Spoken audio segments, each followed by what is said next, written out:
Thank you, Julia. We're going to the brighter side now. As I explained earlier, what we currently consider professional role is actually a reflection of informal norms of a culture that we have, that it has been adopted by music institutions.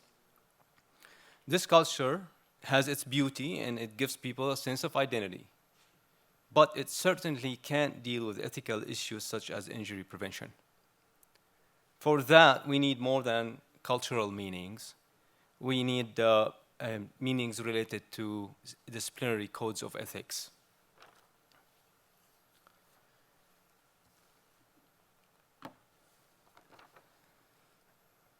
I propose a role identity model for advancing professionalism, the REMAP model, which derives meaning tied to roles from a formal code of from formal code of ethics and research-informed knowledge. The outcome identity is deemed professional because it incorporates music-specific occupational health and research-based learning. This model defines the professional identity of musicians in tertiary institutions as one that first integrates the code of ethics related to occupational health as an essential aspect of the occupational role of music institutions, and second, draws knowledge from research to shape role meaning and behaviors. This identity is also professional in its function. It supports the evolution and development of knowledge and practice. Moreover, it promotes discipline-wide consistency. In this way, it helps organize the disciplines and foster ongoing advancement. When placed next to the self-imposed code model, the disciplinary code of ethics can be seen as a supportive framework. It clearly defines professional boundaries and may reduce rates of occupational health concerns among musicians. The figure you see presents side-by-side comparison between two fundamentally different foundations that influence the role identity in music, the self-imposed code of conduct and new disciplinary code of ethics. On the left, we see how self-imposed code produced ambiguous role expectations and highly individualized practices.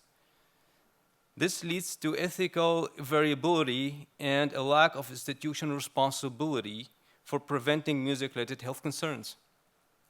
In contrast, on the right side reflects a model grounded in formalized research-informed standards.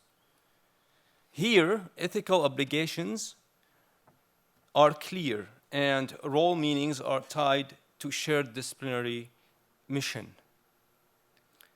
Professional behavior is no longer optional, but is expected.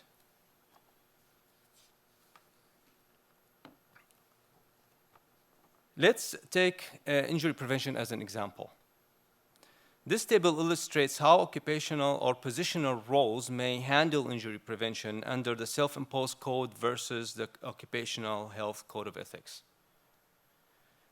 For teachers, self-imposed code often leaves health concerns to personal choices.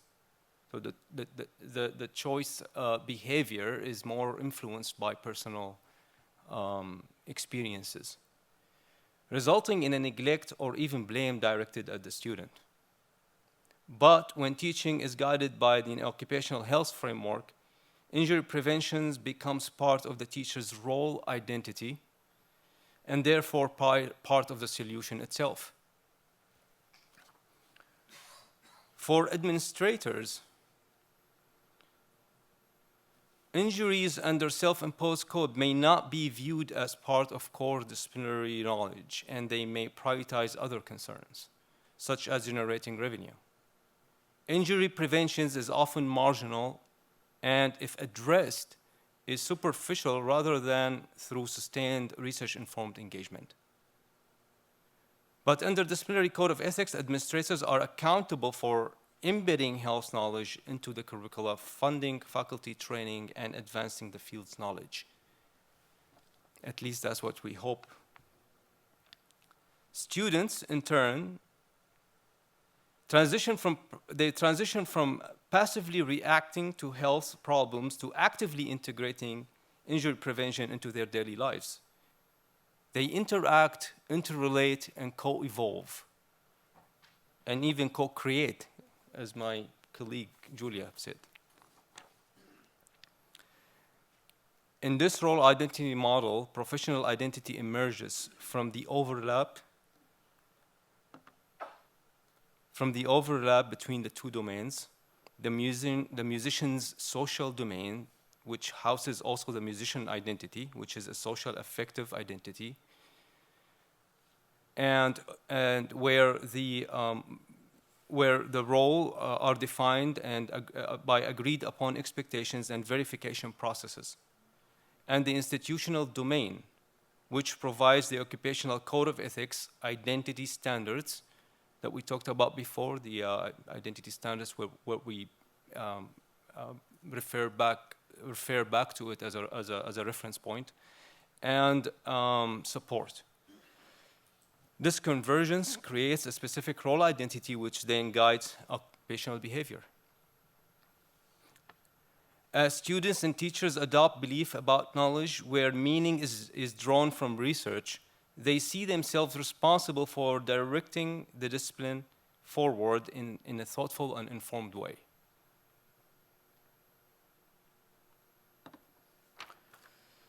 The remap model can make a positive difference in the discipline.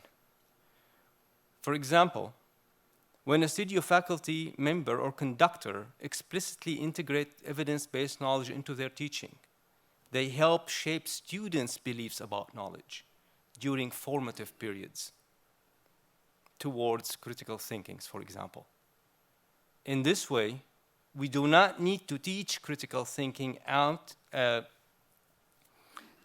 context as a standalone intervention to prevent injuries, but it be more of a part of the process itself. When injury or a shift in career goals occurs, student musicians may find themselves unable to continue their performance careers in some cases.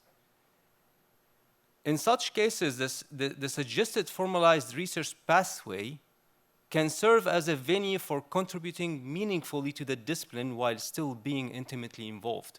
If a student can't play anymore for some reason, or they can't perform anymore for some reason, they can continue providing a meaningful knowledge to the pedagogy of the instrument itself by doing research.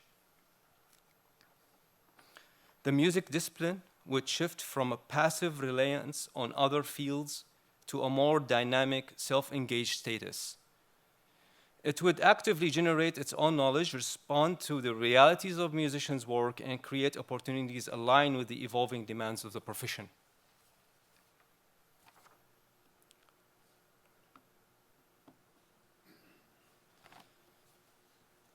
Now let's think about the profound the cultural impact that we can make.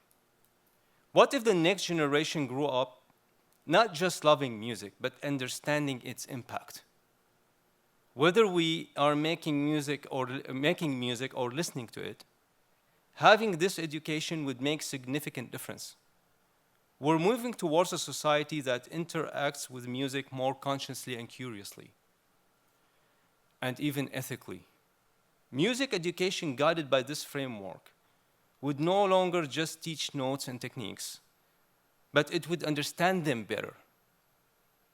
And it would fundamentally teach awareness, responsibility, and care when interacting with music. That's a big deal. That's not just reforming curriculum. That's redefining how we experience music at a societal level. And I will end with this, and we'll see you after the break. Thank you very much.